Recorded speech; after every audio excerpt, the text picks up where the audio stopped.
Okay, so heading towards sa BGC po tayo ngayon to meet clients para dun sa ating EcoWiz, no? So EcoWiz yung machine natin na tumutulong para pagdaangin ang buhay natin na makontain ng pagdami ng basura.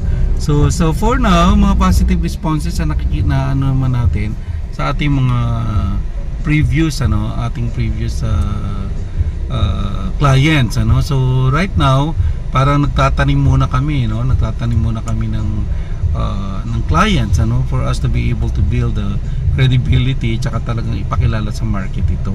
We say Korean Korean technology, at saka wala pa rito sa Pilipinas, so bagong-bago po ang ating pag-o-offer sa market nito. So hopefully kagatin at appreciate ng ating market. So nandito na tayo sa BGC. Masyadong medyo napaaga tayo dito sa meeting natin. So while waiting, so dito muna ako so magme-merienda. And anyway, medyo lunch na. So I'll guess I'll have a light lunch while waiting. So ito na yung facade ng ng ating BGC. So you can see, para ka nasa ibang bansa pagka nandito ka sa BGC. And nakikita ko yung mga vlog ng ibang ibang mga foreigners, visitors that are visiting actually, or considering staying longer dito sa Philippines, at they prefer ang BGC kasi parang semblance ng kanilang country, lalo sa mga European, coming from European visitors and Americans, so ang ganda ng impression nila rito sa ating BGC. So what I'm showing you right now is only parang a portion lang ng what BGC can offer to our visitors. O ito, isang portion lang ito, sa parang corner lang ng 26th at saka 9th Avenue. Maaga pa. So nandito na, ito yung building na pupuntahan namin. Yan.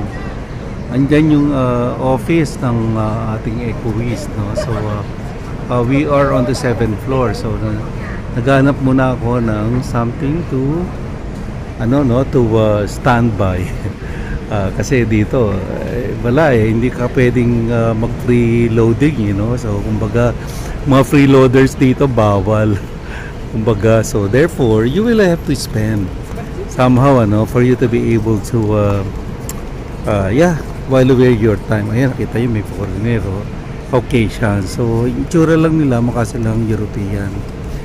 What is one thing good dito sa BGC, napaka integrated sa kanilang design ang green environment. So you can see, ayan ang ganda, may mga tree lines tsaka green grasses. Hindi yung fake grass ito, talagang Carabao. Ito yung Carabao grasses, yan, Carabao grass. Tapos yung mga, ayan, kita nyo, if you will see, may mga tree lines.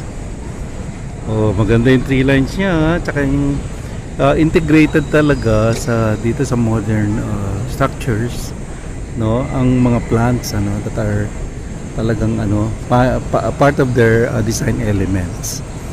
Yan, so that is what BGC is what can offer to the world.